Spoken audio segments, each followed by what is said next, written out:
मेरे प्रियजनों एवं श्रोतागण, आप सभी को मेरा नमस्कार। आप सभी का स्वागत है मेरे सनातन भक्ति संस्कृति चैनल पर, जिसमें मैं आप सभी को श्री रामचरितमानस कह के सुना रही हूँ। मैं बालकांड पर हूँ। जय श्री राम। यहाँ मैं इस कथन में विश्वामित्र जी के साथ श्री राम जी अहिल्या जी की कुटिया में पहुँच गए हैं, जहाँ पर वो शिला बनी उनका वर्षों से श्री राम जी की कृपा का प्रतीक्षा कर रही हैं। और यहाँ पर देखिए ये छंद। पर सत पद पावन शोक न सावन, प्रगट भई तप पुंज सही, देखत रघुनायक जन सुखदायक, सन्मुख होई कर जोरी रही, अति प्रेम अधीरा पुलक शरीरा, मुख नहीं आवई बचन कही, अतिशय बड़ भागी चरण ही लागी, जुगल नयन जलधार बही, जुगल नयन जलधार बही। फिर यहाँ पर श्री राम जी के पवित्र और शोक को नाश करने वाले चरणों का स्पर्श पाते ही सचमुच वह तपोमूर्ति अहिल्या प्रकट हो गई। भक्तों को सुख देने वाले श्री रघुनाथ जी को देखकर वह हाथ जोड़कर सामने खड़ी रह गई। अत्यंत प्रेम के कारण वह अधीर हो गई। उनका शरीर पुलकित हो उठा, मुख से वचन कहने में नहीं आते थे। वह अत्यंत बड़भागिनी अहिल्या प्रभु के चरणों से लिपट गई और उसके दोनों नेत्रों से जल प्रेम और आनंद के आंसुओं की धारा बहने लगी। फिर धीरजु मन कीन्हा, प्रभु कहूँ चीन्हा, रघुपति कृपा भगति पाई, अति निर्मल बानी स्तुति ठानी, ज्ञान गम्य जय रघुराई, मैं नारी अपावन प्रभु जग पावन, रावण रिपुजन सुखदाई, राजीव बिलोचन भव भय मोचन, पाही पाही शरण नहीं आई। फिर उसने मन में धीरज धर कर प्रभु को पहचाना और श्री रघुनाथ जी की कृपा से भक्ति प्राप्त की। तब अत्यंत निर्मल वाणी से उसने इस प्रकार स्तुति प्रारंभ की। हे ज्ञान से जानने योग्य श्री रघुनाथ जी, आपकी जय हो। मैं सहज ही अपवित्र स्त्री हूँ और हे प्रभु, आप जगत को पवित्र करने वाले, भक्तों को सुख देने वाले और रावण के शत्रु हैं। हे कमल नयन, हे संसार जन्म मृत्यु के भय से छुड़ाने वाले, मैं आपकी शरण आई हूँ। मेरी रक्षा कीजिए, रक्षा कीजिए। मुनि श्राप जो दीन्हा, अति भल कीन्हा, परम अनुग्रह मैं माना, देखूं भरी लोचन, हरि भव मोचन, इहि लाभ शंकर जाना, बिनती प्रभु मोरी मैं मति भोरी, नाथ न मांगूं बर आना, पद कमल परागा रस अनुरागा, मम मन मधुप करे पाना, मम मन मधुप करे पाना। मुनि ने जो मुझे शाप दिया सो बहुत ही अच्छा किया। मैं उसे अत्यंत अनुग्रह करके मानती हूँ कि जिसके कारण मैंने संसार से छुड़ाने वाले श्री हरि आपको नेत्र भरकर देखा। इसी आपके दर्शन को शंकर जी सबसे बड़ा लाभ समझते हैं। हे प्रभु, मैं बुद्धि की बड़ी भोली हूँ। मेरी एक विनती है, हे नाथ, मैं और कोई वर नहीं मांगती, केवल यही चाहती हूँ कि मेरा मन रूपी भौरा आपके चरण कमल की रस के प्रेम रूपी रस का सदा पान करता रहे। जेहि पद सुर सरिता परम पुनीता प्रगट भई शिव शीस धरी। सोई पद पंकज जेहि पूजत अज मम सिर धरऊं कृपाल हरि। एहि भांति सिधारी गौतम नारी बार बार हरि चरण परी। जो अति मन भावा सो बर पावा गए पति लोक आनंद भरी। गई पति लोक आनंद भरी। जिन चरणों से परम पवित्र देव नदी गंगा जी प्रकट हुई, जिन्हें शिव जी ने सिर पर धारण किया और जिन चरण कमलों को ब्रह्मा जी पूजते हैं, कृपालु हरि आपने उन्हीं को मेरे सिर पर रखा। इस प्रकार स्तुति करती हुई बार बार भगवान के चरणों में गिरकर जो मन को बहुत ही अच्छा लगा, उस वर को पाकर गौतम की स्त्री अहल्या आनंद में भरी हुई पतिलोक को चली गई। यहाँ पर 211वें दोहा में कहा है, अस प्रभु दीन बंधु हरि कारण रहित दयाल। तुलसीदास सठते ही भजो छाड़ी कपट जंजाल। हे रामा छाड़ी कपट जंजाल। फिर प्रभु श्री रामचंद्र जी की ऐसे दीन बंधु और बिना ही कारण दया करने वाले हैं। तुलसीदास जी कहते हैं, हे सठ मन तू कपट जंजाल छोड़कर उन्हीं का भजन कर। यहाँ पर मास पारायण 7वां विश्राम शुरू हो रहा है। बोलो जय श्री राम। बजरंग बली की जय हो। हर हर महादेव। चले राम लक्ष्मण मुनि संगा गए जहाँ जग पावनी गंगा। गाधी सुनु सब कथा सुनाई जही प्रकार सुर सरी मही आई। तब प्रभु सिंह समेत नहाए विविध दान मही देवनी पाए। हरसि चले मुनि वृंद सहाया बेगी विदेह नगर नियराया।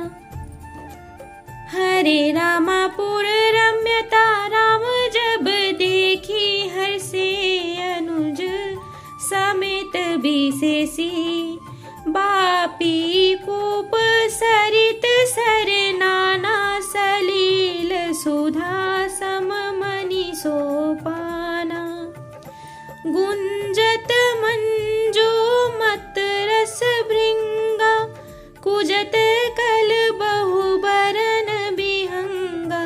बरन बरन बिकसे बन जाता त्रिविध समीर सदा सुखदाता। हरे रामा बरन बरन बिकसे बन जाता त्रिविध समीर सदा सुखदाता। यहाँ पर श्री राम जी और लक्ष्मण जी मुनि के साथ चले। वे वहाँ गए जहाँ जगत को पवित्र करने वाली गंगा जी थी। महाराज गांधी के पुत्र विश्वामित्र जी ने वह सब कथा कह सुनाई, जिस प्रकार देव नदी गंगा जी पृथ्वी पर आई थी। और तब प्रभु ने ऋषियों के साथ गंगा जी में स्नान किया। ब्राह्मणों ने भांति भांति के दान पाए। फिर मुनि वृंद के साथ वे प्रसन्न होकर चले और शीघ्र ही जनकपुर के निकट पहुंच गए। श्री राम जी ने जब जनकपुर की शोभा देखी तब वे छोटे भाई लक्ष्मण सहित अत्यंत हर्षित हुए। बहुत ही उनको खुशी हुआ। वहाँ अनेकों प्रकार की बावलियाँ, कुएं, नदी और तालाब हैं जिनमें अमृत के समान जल और मणियों की सीढ़ियां बनी हुई हैं। मकरंद रस से मतवाले होकर भौरे सुंदर गुंजार कर रहे हैं। रंग बिरंगे बहुत से पक्षी मधुर शब्द कर रहे हैं। रंग रंग के कमल खिले हुए हैं। सदा सब ऋतुओं में सुख देने वाला शीतल मंद सुगंध पवन बह रहा है वहां पर। और तब 212वां दोहा में कहा है, सुमन बाटिका बाग बन विपुल विहंग निवास, फूलत फलत सुपलवत सोहत पुर चहुपास। हे रामा सोहत पुर चहुपास। फिर पुष्प वाटिका और फुलवारी, बाग और वन जिनमें बहुत से पक्षियों का निवास है। फूलते फलते और सुंदर पत्तों से लदे हुए नगर के चारों ओर सुशोभित हैं।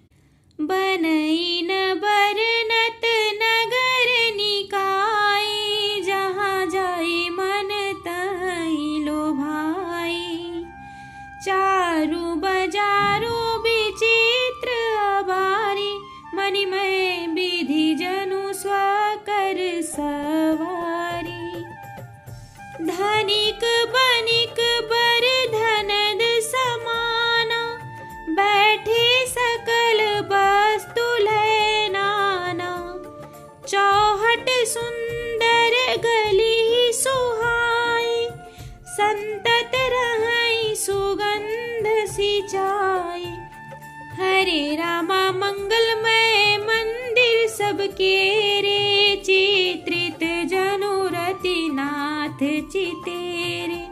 पुर नर नारी सुभग सुचि संता, धर्मशील ज्ञानी गुणवंता। अति अनूप जह जनक निवासो, बिथ कही विबुध बिलोकी बिलासो। होत चकित चित कोट बिलोकी, सकल भुवन शोभा जनि रोकी। यहाँ पर नगर की सुंदरता का वर्णन करते नहीं बनता है। मन जहाँ जाता है वहीं लुभा जाता है। और सुंदर बाजार, मणियों से बने हुए विचित्र छज्जे हैं, मानो ब्रह्मा ने उन्हें अपने हाथों से बनाया है। कुबेर के समान श्रेष्ठ धनी व्यापारी सब प्रकार की अनेक वस्तुएं लेकर अपने दुकानों में बैठे हुए हैं। सुंदर चौराहे हैं और सुहावनी गलियां सदा सुगंध से सींची रहती हैं। सबके घर मंगलमय हैं और उन पर चित्र गढ़े हुए हैं, जिन्हें मानो कामदेव रूपी चित्रकार ने अंकित किया है। नगर के सभी स्त्री पुरुष सुंदर, पवित्र, साधु स्वभाव वाले, धर्मात्मा, ज्ञानी और गुणवान हैं। और जहाँ जनक जी का अत्यंत अनुपम सुंदर निवास स्थान महल है, वहाँ के विलास के मतलब ऐश्वर्य को देखकर देवता भी थकित हो जाते हैं और मनुष्यों को तो बात ही क्या। कोट राजमहल के परकोटे में को देखकर चित्त चकित हो जाता है। ऐसा मालूम होता है मानो उसने समस्त लोगों की शोभा रोक घेर रखा है। और यहाँ एक 213 नंबर दोहा में, धवल धाम मणिपुरट पट, सुघटित नाना भांति। सिय निवास सुंदर सदन, शोभा किमि कही जाती। है रामा शोभा किमि कही जाती। उज्ज्वल महलों में अनेक प्रकार के सुंदर रीति से बने हुए मणि जड़ित हैं। सोने की जरी के पर्दे लगे हुए हैं। सीता जी के रहने के सुंदर महल की शोभा का वर्णन किया ही कैसे जा सकता है। सुभग द्वार सब कुलिस कपाटा, भूप भीर नट मागध भाटा। बनी विशाल बाजी गज साला, हय गय रथ संकुल सब का।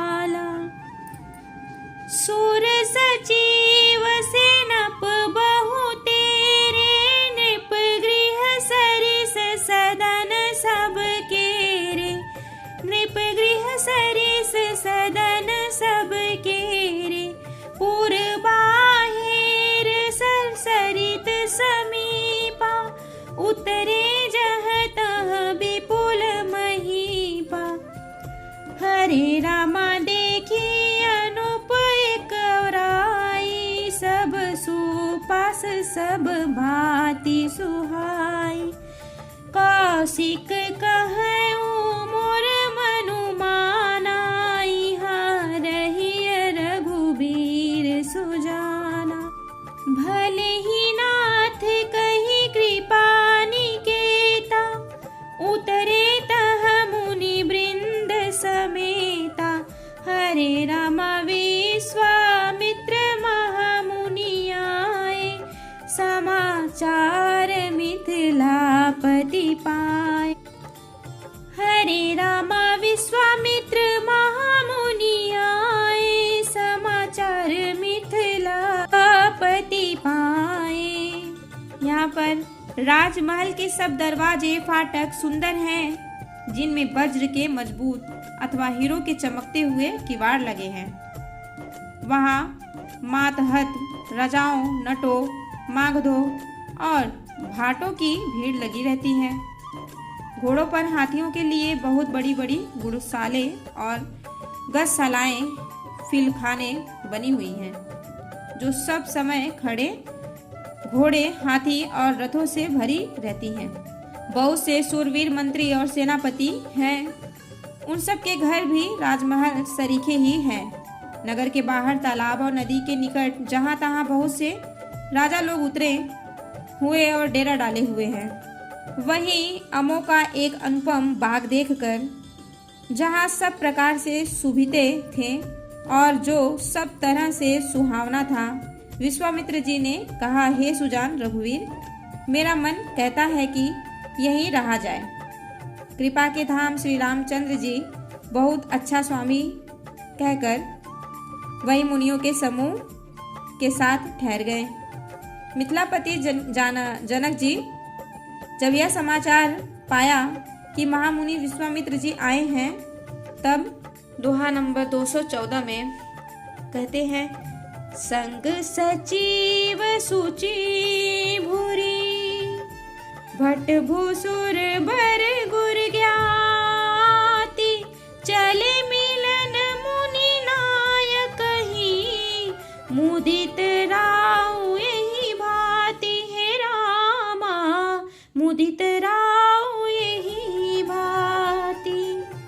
तब उन्होंने पवित्र हृदय के ईमानदार स्वामी भक्त मंत्री, बहुत से योद्धा, श्रेष्ठ ब्राह्मण गुरु सतानंद जी और अपनी जाति के श्रेष्ठ लोगों को साथ लिया और इस प्रकार प्रसन्नता के साथ राजा मुनियों के स्वामी विश्वामित्र जी से मिलने चले।